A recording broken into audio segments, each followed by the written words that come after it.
సింహం కథ. ఒక ఊరిలో ఒక రైతు ఉండేవాడు.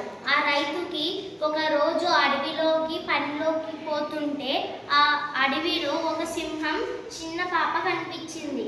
ఆ సింహాన్ని పట్టుకొని వాళ్ళ ఇంటికి తీసుకుపోయి పెంచుకున్నాడు. ఆ సింహం పెరిగి పెద్దయింది. ఒక రోజు రైతు నేను బయటికి వెళ్ళొస్తాను అని భార్యతో చెప్పాడు.